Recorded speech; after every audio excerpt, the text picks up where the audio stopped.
আসসালামাইকুম দর্শক, এই যে আম্রপালি, বাড়িফোর এগুলো কিন্তু গুটিয়ে চলে আসছে প্রায়। তো এবারে যে আমের যে কন্ডিশন, প্রচুর আম, প্রচুর মূল। তো এই মূলের যে বিষয়টা, আমের যদি দাম না থাকে, এবারে কিন্তু অনেক গাছ কাটা পড়েছে। আমার এই নাটোর জেলার ম্যাক্সিমাম এলাকায় আম গাছ কাটা পড়েছে। তো এটি কী বাগান করেছেন দাদা? এই যে আম্রপালি আর এই বাড়িফল। আম্রপালি আর বাড়িফোর, তার মানে আমের দাম না থাকা, এটা খাওয়ার জন্য করেছেন, তাই না?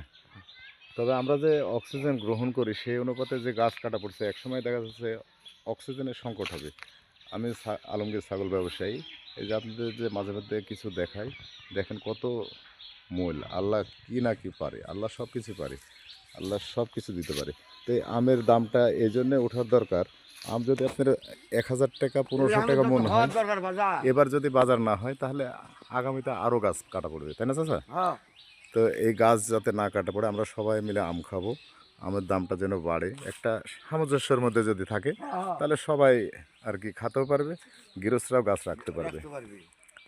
তো সবাই ভালো থাকবেন, সবাই সাপোর্ট করবেন যাতে আম খায় সবাই।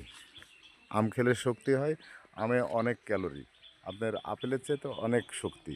এটা বাংলাদেশের ফল, এই জন্য ডিমান্ড কম। আর যদি ইন্ডিয়া কিংবা অন্য রাষ্ট্রের ফল হতো, তাহলে দাম বেশি হতো। যেমন আপেল 300, 350, 400 টাকা কেজি। তো সেই অনুপাতে আমরা যদি আম খাই, আমের দামটাও বাড়ে, গাছও বাঁচে, আমরাও বাঁচি। আসসালামু আলাইকুম।